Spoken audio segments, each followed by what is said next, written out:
Hello and welcome back to the quarterfinals of the World Cup of Pokémon VGC, hosted by Victory Road. My name is Jamie Boyt. I am joined for the first time by Hayden McTavish, and we are going to jump into our doubleheader between the United States and France.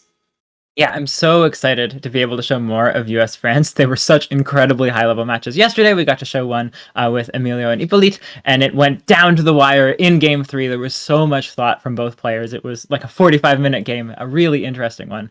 And also excited to get to cast with you for the first time, Jamie. We keep dodging each other in terms of the weekdays we've picked, and it's exciting to sort of sit down and really get to cast with you. Looking forward to it. Yeah, same here. And I'm also looking forward to these games that we can have a look at going forward. We can see how United States and France are doing so far. At the moment, we've had our two matches between Thailand and Poland, and Simon was able to take the victory over Narowich, and Neil Patel just won over Devon Singh to give Canada match point going forward. Yeah, really impressive play from all of the players in the past 2 weeks, and or the past two games we showed. And yes, we're jumping right into US versus France. We'll be showing Joseph Ugarte versus Alex Liss right now, but afterwards, don't leave because we'll be showing Niels Dunlop playing against Thomas Ravui, and then Ben Madigan versus Hyungwoo Shin at the very end, a South Korea versus Australia match. Definitely not one to miss. Yeah, absolutely. So, we can jump in to see how it is going between the United States and France. Only one game so far. We did see that game yesterday. So Emilio was able to take the victory over Hippolyte there. So 1-0 to United States. Still absolutely all to play for. And some fantastic players coming out for both of these teams. So it will be very interesting to follow this one along, because the other two matches that we've seen, they're already at the deciding match. One win or four, one of the teams could take it. It's absolutely still all to play for here. Yeah, very interesting to see both sides really taking their time, playing their matches later, taking more time to prep with their teams, make sure that they're ready. The US knows that France has this team that they're known for, that Shedinja Rain, and there's a lot of different variations to prepare for, a lot to really think about. But exciting to say that at the end of this stream, this might still be neck and neck. There might be a trade of like one win and one loss for each side. France might win both of them and then be back to 2-1. But it's possible that the US will walk out of this with a whole lot of momentum, or even that France will be walking out with a 2-1 from two straight wins, which is a very big difference in terms of team momentum than sort of going back and forth with the two teams. So exciting to get to really show a huge part of this first half of the matchup between the two teams. Absolutely, yes. So we'll see who is going to be taking the early momentum. One match is always very nice to take, but of course you want some more. We'll have to see if Joseph Ugarte is going to be able to do that. A very, very consistent player coming out for the United States. You can see there two top fours in the same season at internationals, and also top cutting the World Championships. So just a very, very consistent player coming out. Yeah, not even enough room on the screen to fit out all of Joseph Ugarte's accomplishments, just so many of them. And then Alex Liss, Malmo Regionals finalist. That's impressive for sure, being able to get to the finals of a regional. Always so difficult. World Championships Day 2, so few players can really put that on their resume, especially in a separate restricted format. Being able to say that, amazing. The Harrogate Regionals finalist in 2019 and the Lille Special Event finalist in 2019. So both of these players quite accomplished and definitely well prepared to be facing each other down in such a high stakes match here. Yeah, so we can have a look at what both of these players are going to be running. So to some teams that we have definitely seen before coming out from both these players, sticking to what is definitely going to be working. We've got the Zacian Kyogre coming out from Joseph's side of the field. Not a pairing that I've seen him use too often. At the very beginning of the format, I believe he used one with the Zapdos, but then tended to steer away and use Groudon instead. So interesting to see that he is going with the Kyogre this time. And Alex coming out with the same six that were able to win the North American International Championship that was piloted by James Evans there. Yeah, really interesting to see players deviating from what they're known best for in a tournament like this, because your opposing side could prepare so well for that. If Joe had gone with the sort of Lunala Groudon that he's really well known for, it would have been tough to play that into that Calyrex Shadow potentially. Alex might have had some good planning and practice into that. And so Joe switching it up, using a composition that's I think most notably used by Snow at Japan Nationals, a really impressive team, but definitely a different one. And it's interesting to sort of see. We've seen a lot of a specific team composition from Joe and then a number of others, but being able to see a completely a newer take is really interesting and might lead to a lot of the prep that Alex has done not being as directly useful for this match. Yeah, If you're counter-teamable, then that does make it a bit more awkward going into these kind of matches. So switching it up is absolutely what you want to be doing here. So we can jump into these games now. We've got the Calyrex and the Thunderous being led for Alex's side of the field, paired up with the Grimmsnarl and Thunderous coming out for Joe's side of the field. Yeah, so being able to get the Thunderouses facing each other up, really nice positioning for sort of setting up that airstream, but there's always that question of Thunderous really likes to Dynamax right away, but if you aren't going to be doing a ton of damage right off the bat, if this Grimmsnarl's here to slow things down, how are you going to be able to handle that trade-off? And then also you've got that interaction of the Grimmsnarl really threatening that Calyrex Shadow down. Going to be tough for Calyrex to really get a whole lot out of this turn. We might be seeing a switch come out, we might be seeing some interesting adjustments or protects, but definitely the onus on that top side of the screen to be able to find a way out of a bit of an awkward starting position. I would say that a speed tie between two Thunderouses is always going to be very awkward as well. So you can see who is going to be going for the airstreams. Maybe you just want to be going on the offensive with Lightnings instead, because that would do more damage to the opposing Thunderous. But then there is the speed control potential on the Grimmsnarl as well. But Calyrex wants to be having none of this, switching out into the Groudon straight away. Going to be setting up that Sun, and going to be immune to any of the electric type attacks that could come out from both of these Thunderous. Leading with the Thunderous is usually an indication you want to be going for the Dynamax, so I wouldn't be surprised if we are going to be sitting through two Dynamax animations here of the Thunderous going on the offensive. There is at least going to be the Dynamax coming out for Joseph's side of the field, so he is going to be going with that Thunderous, most likely going to be wanting to go for those airstreams so that the speed control can be set on Joe's side of the field, and it is absolutely going to be maxed by that Dynamax from the Thunderous on Alex's side of the field. Yep, so a whole lot of Dynamax animations to sit through at the beginning here. I think a really interesting question is going to be what happens when these Dynamaxes end. Joe has now committed that right away, when you might really want that Thunderous to stay Dynamaxed by the time that Calyrex comes onto the field. And so Alex sort of maybe baiting that out, really encouraging that starting Dynamax, but then this Groudon sitting around, it takes that Thunder Wave so handily, and maybe there's some ways that you can use this, these few turns of Dynamax being used now and not later for that Calyrex in the back. Yeah, and it's able to switch out the Groudon into a Thunder Wave, which is very nice to be able to catch that, being immune to the Thunder Wave. No speed control being effective from the Grimmsnarl, but speed control coming out for both of these Thunderous. The Airstream hitting the Grimmsnarl for some very good damage, and also a significant chunk of damage into the Groudon with the Airstream coming out from Joe's Thunderous as well, because that is carrying that Life Orb as well to do that extra bit of damage. Yeah, that Life Orb putting in so much work here. Being able to 2-hit KO Groudon is such a big deal. It feels like Alex is going to have to go into the rest of the games not really having a comfortable Airstream switch-in. That Thunderous is really the only thing that resists it. You definitely can't switch in that Incineroar, and if the Groudon's taking half, that's going to be really tough for Alex to plan around for future games. Yeah, absolutely. And the Thunderous on Alex's side of the field has moved first both of these times, getting the Airstream into the Grimmsnarl first. But because the Airstream has already been set on Joe's side of the field, it will still be outspeeding this Groudon and able to go for its own Airstream as well. Reflect still being set, not allowing that Grimmsnarl to be able to take that attack. It is going to be failed. And Airstream onto Alex's Groudon. With that Life Orb being on the item of choice, that was a 2-hit knockout onto the opposing Groudon. Yeah, I think also nice for Joe to be able to confirm this Groudon isn't running something like max speed, where maybe that would be a bit iffy for the +2 speed Groudon versus the +1 speed Thunderous, and just getting that clean KO, knowing that you can count on that in the future. You don't have to worry as much about those really awkward Airstream speed ties that can sometimes make the partner faster than the maxing Pokemon. So really useful for Joe to be able to have gotten that Airstream off first, that wasn't somehow a Groudon outspeeding and doing damage, but also setting that Reflect so that you don't have to worry as much about any of the attacks coming out on the field, other than from that Calyrex and maybe that Gastrodon. Yeah, absolutely. The Gastrodon is going to be a special attacker though, so it will be able to do some good damage to the opposing Zacian that has joined the field for Joe's side of the field as well. With the Earth Powers, you still can be going for the Yawns into the opposing Thunderous. It will have its last turn of Dynamax here, so it won't be as impactful as if it was set on the first turn of the Dynamax. You could go for the double up into the opposing Gastrodon as well with Zacian and Thunderous. A combination of two attacks there would absolutely KO, but the Thunderous on Alex's side of the field moving first once again. Yeah, the Thunder is really consistently winning those presumably speed ties here, getting that damage off. Going to be really interesting to see what Joe gets out of this turn. It's sort of the last turn that he has that momentum of the Dynamax. Looks like we're going after that Thunderous.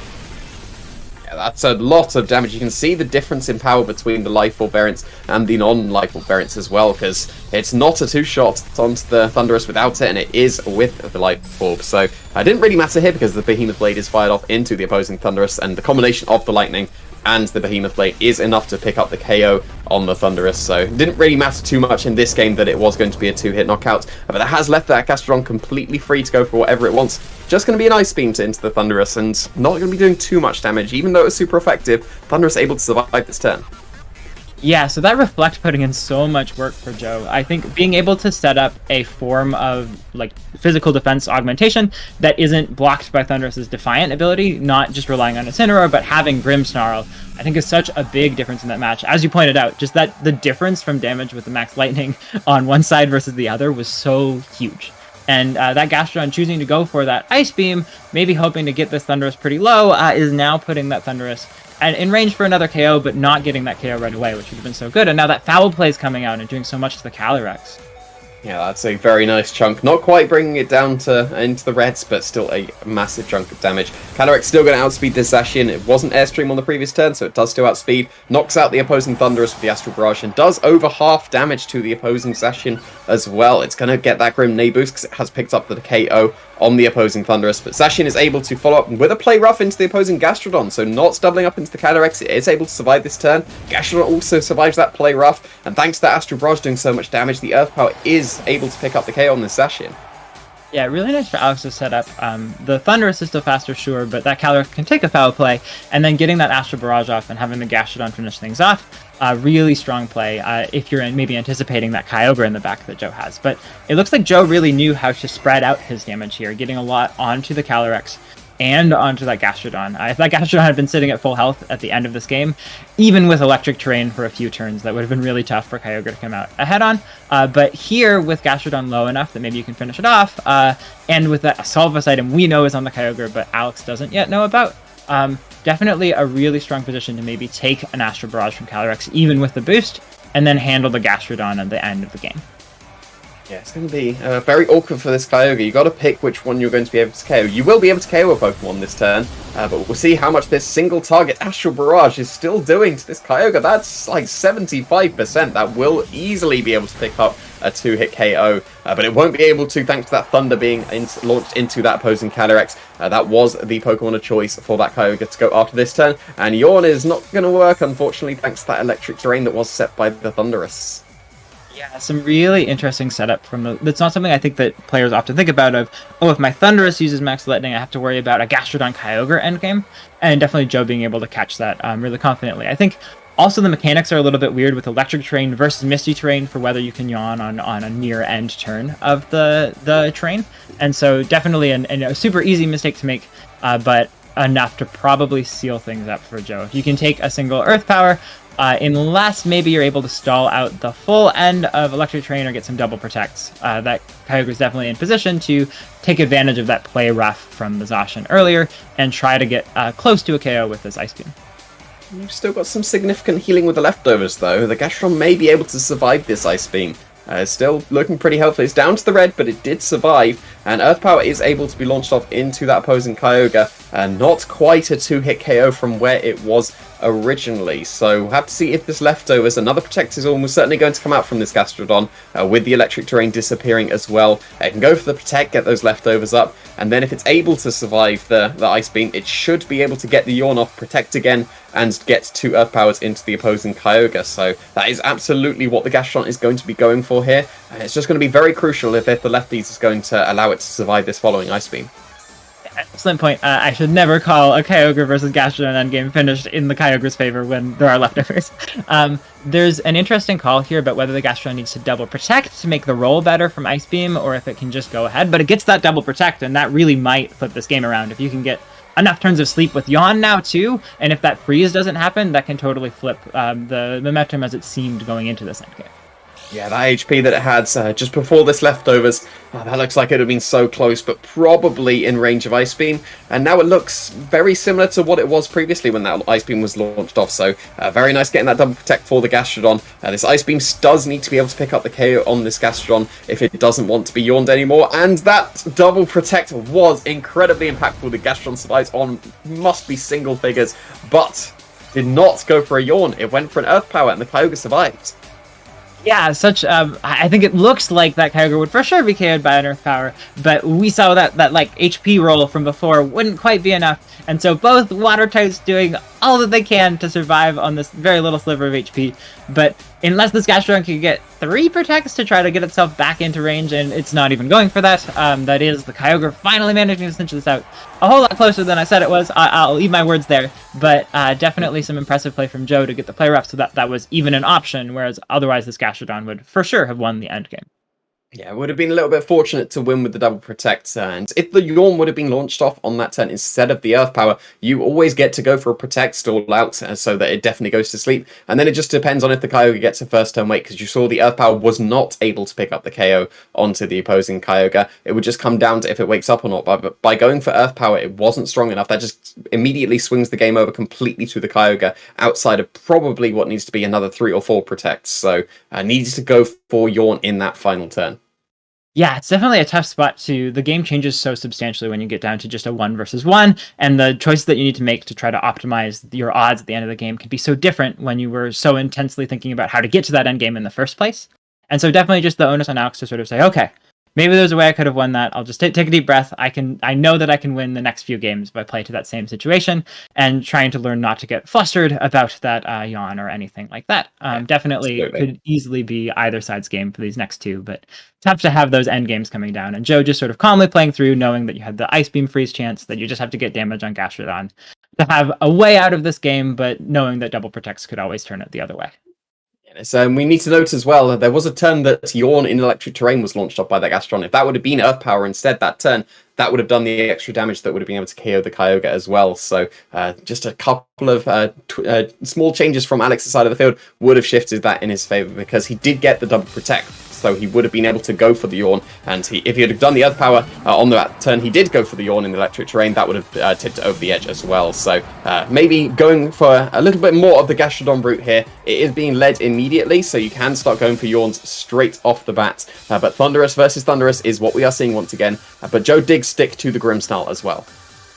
Yeah, so nice to see that Gastrodon coming out earlier, just sort of recognizing that it was a really big problem for Joe to handle at the end, and so maybe just trying to get that a little bit earlier, knowing that Calyrex leading really didn't work out well against what Joe chose to bring, and so maybe just saving that for the back and trying to gain an extra turn from having something in the lead instead. That Groudon also didn't really like facing down the Thundurus, so a good adjustment from Alex, taking a deep breath, resetting from that last game, being able to have a really good position for this Gastrodon going into this situation.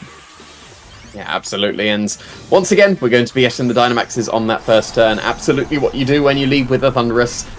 Incredibly brave to go for the Dynamax on Joe's side of the field with this Thundurus in the face of a potential Yawn coming out from the Gastrodon.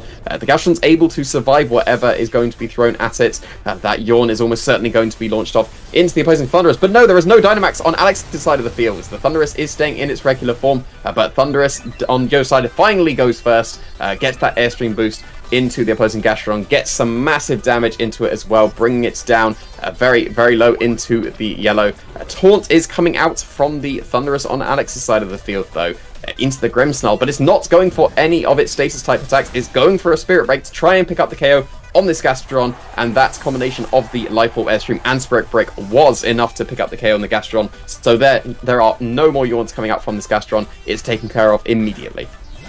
Yeah, a really strong play from Joe to be able to put yourself in a situation where you've gotten rid of that Gastrodon, and I think now that Kyogre is looking so strong in the endgame, being able to just totally switch things up from before, going for offense with Grimmsnarl is a thing that's really hard to be prepared for, to think about, and then that Life Orb damage really putting it over the edge that was a KO. I wasn't sure if it would be. But now there's just so many options from Joe. At the same time, Alex hasn't Dynamaxed Thundurus yet, and so he will have an extra turn of Dynamax with the Thundurus where the other Thundurus doesn't have Max, and that's maybe something that he can leverage to try to bring himself back into this game. But he also has the Airstream booster before the opposing one does, so he's always going to have that speed advantage now. You're always going to be at least +1 above the opposing Thundurus, that it would assumedly be matching the Airstreams. It'll be great in the future, in the last few turns, or the last turn of the Dynamax on Alex's side of the field, because he will have that turn in hand, but he's going to be slower pretty much for the majority of the rest of this game. Assumedly, the Thundurus on Joe's side of the field is going to be going for an Airstream. Zacian's just joined the field in space in the space of the Grimmsnarl, so it will be receiving those +1 speed boosts as well, so should still be able to keep faster than Alex's side of the field. Yeah, a brilliant point that the starting later on this Airstream game really puts Alex behind. And getting that taunt off would have been amazing on the Grimmsnarl if things had gone a little bit differently, but losing a Pokemon and being behind on Airstream is really tough. Well, Alex does have some tools to use to come back from that, but in the meantime, we're seeing this Airstream continue to like build and build and build and snowball on Joseph's side of the field. Getting that off, doing half to the Groudon, but Alex has a chance to counter right now. Yeah, that being a two-shot on the opposing Groudon is very, very good for Joe, just being able to get some massive damage into that. Lightning is the move of choice from Alex, not opting to go for any of the Airstreams, just knowing that he's always going to be behind on those speed control options, so just going for the Lightning instead into the Zacian. And Stone Edge is the move of choice. It does connect with the Thundurus and does a huge chunk of damage, about 2/3 damage to that opposing Thundurus. But now you can just go for another Airstream into the Groudon, or even Behemoth Blade at this point with Zacian, because that is still going to be able to pick up the knockout. Yeah, definitely a tough spot for Alex to be in still, but at the same time, choosing to not go for that Airstream game when you know you've sort of already started behind and getting damage onto a number of different Pokemon so that maybe Calyrex has a chance at the end game is definitely really strong. At the same time, Joe being able to preserve that Grimmsnarl and reset the taunt that Alex spent so much to be able to establish is really tough going into the rest of this game. That Grimmsnarl is always going to be able to come back in and Thunder Wave at Calyrex if it's there. And now, yeah, both Pokemon on Alex's side of the field being threatened with that KO makes it really tough for Alex to make the right calls here. Yeah, absolutely. Airstream is going to be launched off once again, and once again, it is a 2-hit knockout onto the opposing Groudon, so that has picked up the KO. The Groudon is taken off the field. Zacian is just going to be able to follow up here with the Behemoth Blade. Now it is still going to be outspeeding that Thundurus because no Airstreams have come out on their side of the field. Zacian is going to launch off that Behemoth Blade. It's still going to do absolutely massive damage to the opposing Thundurus. Of course, doing the double damage to the opposing Dynamax Pokemon, bringing it down to the red and still doing a huge chunk. But Lightning is still going to be able to be fired off into the opposing Thundurus. That has been taken care of at this point. The critical hit, just the cherry on top, probably not going to matter at that point. The Thundurus was taken so low, but the Thundurus on Joe's side had absolutely done its job at this point. Yeah, absolutely. Setting up those Airstreams, doing KOs on 2 different Pokemon, or setting it up for the Gastrodon is just so powerful, and being able to now bring in that Grimmsnarl against a potential Calyrex, with that Zacian already being much faster than anything that Alex could have on his side of the field, is just spectacular play from Joe, and it's going to be really difficult to edge your way back into this game if you're Alex. This Thundurus is in threat of KO, the Calyrex could be paralyzed, and then the Assault Vest Kyogre is going to be able to handle that really well. You can even just go for a Spirit Break and break that Focus Sash. So Alex almost losing the tools that he would need to come back into this game. There's maybe still some calls you can make, but Joe really doing a great job of preserving his resources, just starting out hitting really strong and building up those speed boosts to overwhelm Alex's side of the field.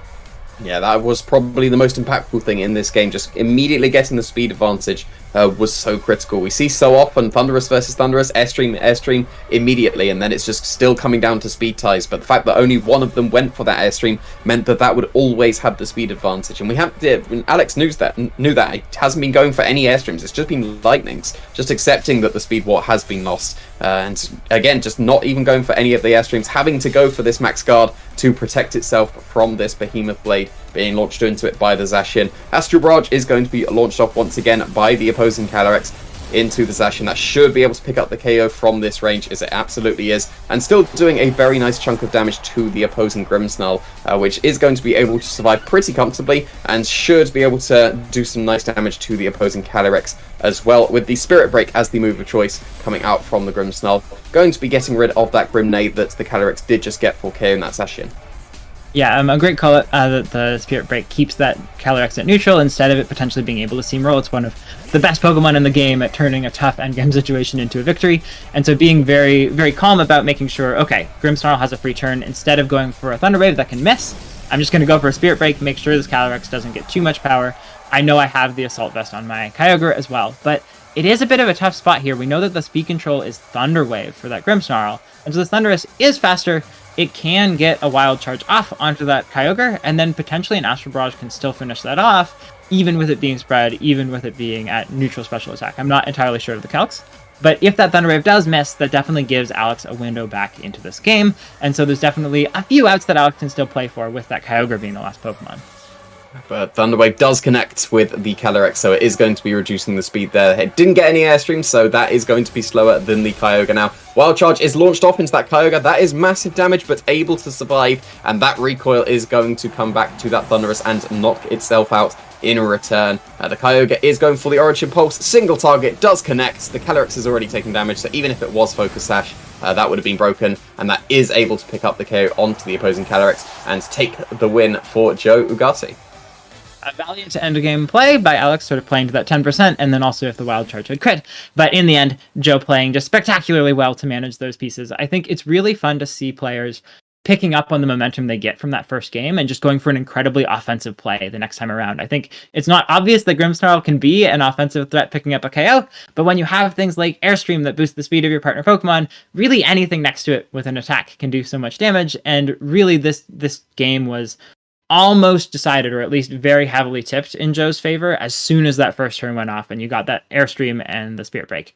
Knowing that your opponent's still trying to recover from that loss of game one and rally and find a strategy for game two, just really taking advantage of that. It's really impressive play, and definitely shows why Joe is as incredibly accomplished as he is. So congratulations to both players for... Oh, go ahead.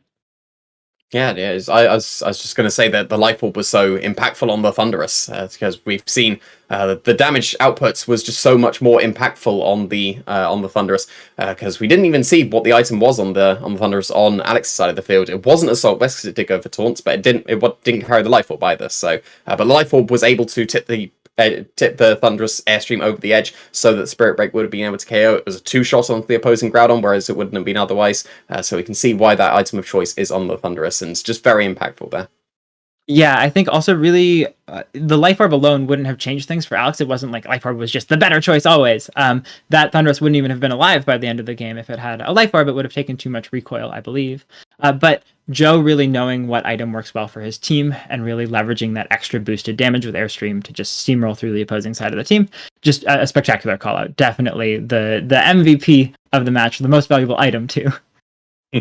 Yes, absolutely. So that is going to be 2-0 for the United States here. We will jump to a short break and we'll see if they can make it 3-0 with this match coming up between Nils Dunlop and Tomako Avui.